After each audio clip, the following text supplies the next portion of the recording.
George walks into the downtown of what he believes to be Bedford Falls, but is surprised and bewildered by a large neon sign that says Pottersville. As he starts up the street, he immediately notices that the character of the town has completely changed. He sees nightclubs, bars, a boxing venue, liquor stores, pool halls.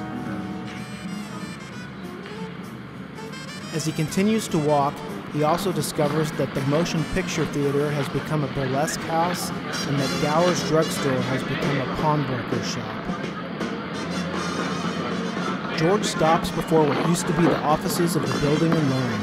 There is a garish electric sign over the entrance reading, "Welcome Jitterbugs." A crowd of people are watching the police, who are raiding the place and dragging out a number of screaming women whom they throw into a patrol wagon. Where'd the building and loan move to? Building and what? The Bailey Building and Loan. It was up there. That went out of business years ago.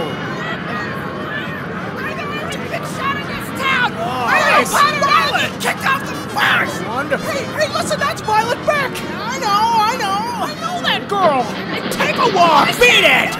Big shots. Hey, Ernie, take me home. I'm going off my nut.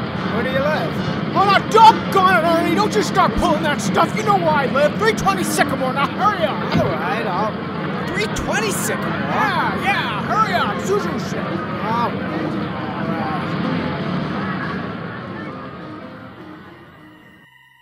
Now, Ernie, straighten me out here. Look, I got some bad liquor or something. Listen to me. Now, you're Ernie Bishop, and you live in Bailey Park with your wife and kid. Now, that's right, isn't it? You seen my wife? Seen your wife? I've been to your house 100 times. Look, bud, what's the idea? I live in a shack in Pottersville. My wife ran away 3 years ago and took the kid, and I ain't never seen you before in my life, see? Okay, well, just step on it. Just get me home. As Ernie passes the burlesque house, he sees Bert the cop standing beside his police car. Attracting Bert's attention by tapping his left arm outside his driver's side door, he motions for Bert to get into his police car and follow him.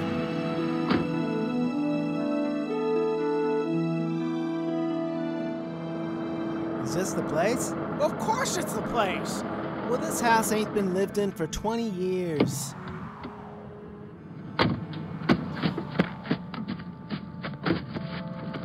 What's up, Ernie? I don't know, but we better keep our eye on this guy. He's bats. Ernie switches on the cab spotlight, beaming it onto the old Granville house. The interior of the house appears ghost-like, and George sees only cobwebs, old wire, collapsed walls, and broken windows. Mary! Tommy Pete! Janie Zuzu, where are you? Clarence suddenly appears leaning against a wall. They're not here, George. You have no children. Where are they? What have you done with them? All right, put up your hands. No fast moves. Come on out here, both of you. Bert! Thank heaven you're here. And back, kid. Bert! What's happened to this house? Where's Mary? Where's my kids? Watch him, Bert. Bert! Come on. Ernie! What's the matter with you two Come on guys? now. You were here on my wedding night. The both of you stood out here on the porch and sung to us. Don't you remember? I think I better be going. Look, now why don't you be a good kid and we'll take you into a doctor. Everything's going to be all right. Bert, Come on. listen to me. Ernie, will you take me over to my mother's house? All right. Bert, listen. It's that fella there. Come on. He says he's an angel. He's trying to hypnotize me. I hate to do this, bud. Bert raises his gun to hit George on the head, but Clarence darts in and fixes his teeth into Bert's wrist, forcing him to let George go. Ow! Run, George! Run, George! Help! Joseph! Help! Oh, shut up. Help! Oh, Joseph! Joseph! Suddenly, Clarence disappears from under Bert's hands. Where'd he go? Where'd he go? I had him right here. Ernie stares on, frozen with disbelief. I need a drink. Well, which way'd they go? Help me find them! George runs up the path to his mother's house. His attention is caught by a sign near the front door which reads, Ma Bailey's Boarding House. Well? Mother. Mother? What do you want? Mother, this is George. I thought sure you'd remember me. George who? If you're looking for a room, there's no vacancy. Oh, Mother, listen, please help me. Something terrible's happened to me. I don't know what it is. Something's happened to everybody, but please let me come in and keep me here until I get over it. Get over what? I don't take in strangers unless they're sent here by somebody I know. Well, I know everybody you know. Your brother-in-law, Uncle Billy. You know him? Well, sure I do. When'd you see him last? Today, over at his house. It's a lie. He's been in the insane asylum ever since he lost his business. And if you ask me, that's where you belong.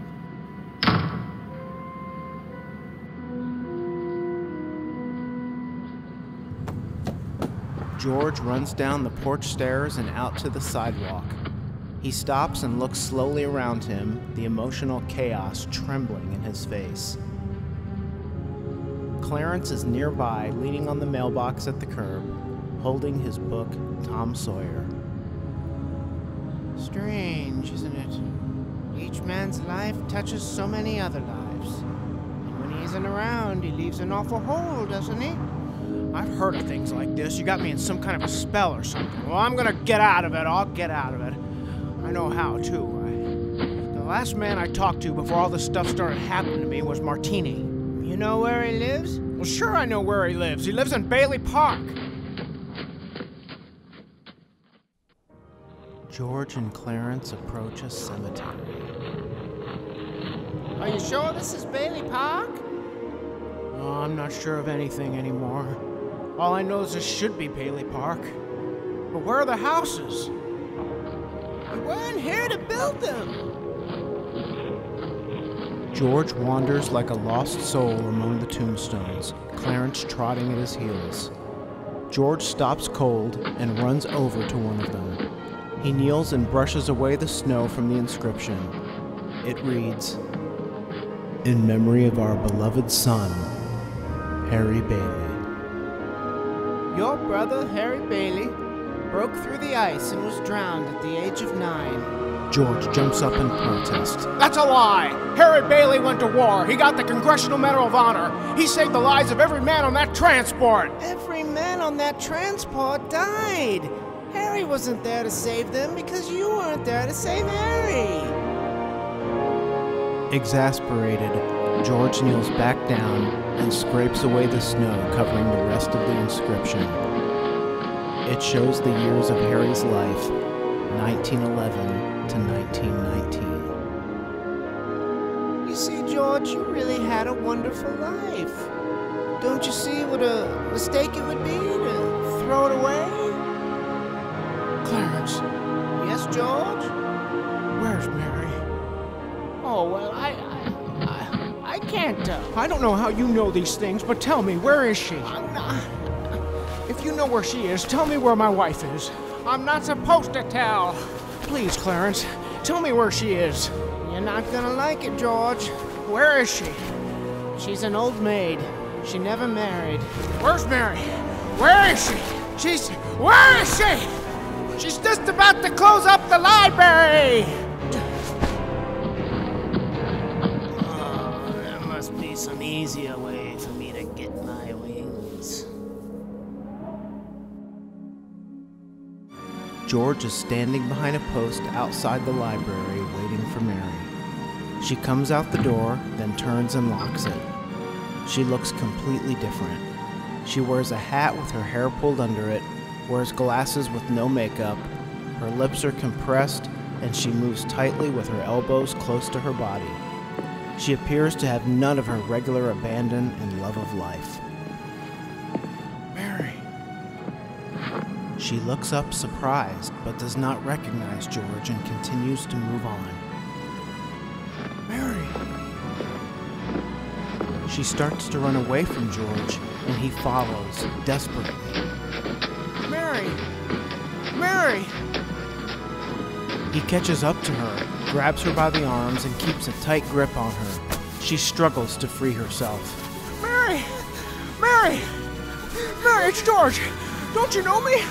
What's happened to us? I don't know you! Let me go! Mary, please! Oh, don't do this to me! Please, Mary, help me! Where's our kids? I need you, Mary! Help me! Mary breaks away from George and dashes into the first door she comes to, the Blue Moon Bar. It is crowded. Many of the people are the same who were present during the run on the building and loan.